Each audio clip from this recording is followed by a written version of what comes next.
I put off the Wellstring 5 first impressions videos for last, hoping that maybe a data miner would come out and find like damage numbers or something like that. Maybe just more people could have more analysis of it. Because for context, I'm not a backline weapon player. I'm also not a stringer player. And this is the newest weapon class in the game.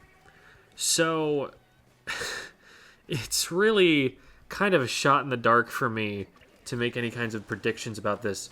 Best I can figure from really watching the footage, and like I have been watching the footage carefully, frame by frame, trying to see what I can learn. It is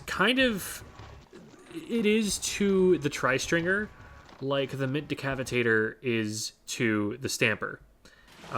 That is to say, it has more paint, a wider hitbox, but less range, and possibly slightly different frame data, but it doesn't seem very different at all. In testing it out to get this comparison clip, it did appear like the tri-stringer shot slightly faster on full charge, but it also might be just that the Wellstring player from the video is taking a little bit longer than they need to fire the shot, and they're taking some time to aim. We don't actually see their reticle because of the way that it's recorded, so it's kind of hard to tell exactly when it's at full charge and how long they're waiting. There is an audio cue, but again, I'm not going to go and say that I can say 100% based on that footage how fast it is. If it's different, it's a very slight difference. And slight differences matter, but I think it's like more slight than I would expect if that were one of the primary downsides of it. And the damage is really difficult to determine. I've been slowing it down and looking to see if there's like a shot that splats someone with fewer arrows than it would take with a tri-stringer. I haven't seen that, but I also don't know if it's taken longer to splat than a tri-stringer, if it's taken like more arrows. It's really hard to judge. So I'm gonna guess that it's actually just the same damage as the tri-stringer. We'll see, and that the range is the major downside of it. It's possible that it's less. We'll just have to wait and see when we actually get to fire it at a target dummy. But, like, there are so many variables about it that I don't know that even if I did know, it would still be really challenging to actually make a prediction. I feel like I can't make a great judgment on how strong this is going to be. The one thing that I can comment on are the kits, which I feel a little bit more confident about. Point Sensor Wavebreaker is the weaker kit, I think, right now, for sure.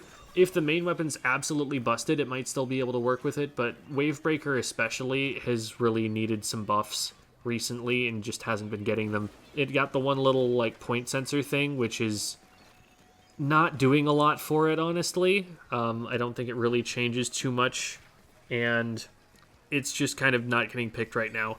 Nobody's trying to pick a Wavebreaker on purpose, especially now that, like, E-Liter has a new kit. People are just picking the Kraken kit over it instead, so you're seeing so little of it. The only thing you're seeing it on is Range Blaster, and hilariously, Range Blaster now has a second kit that's going to see way more use too.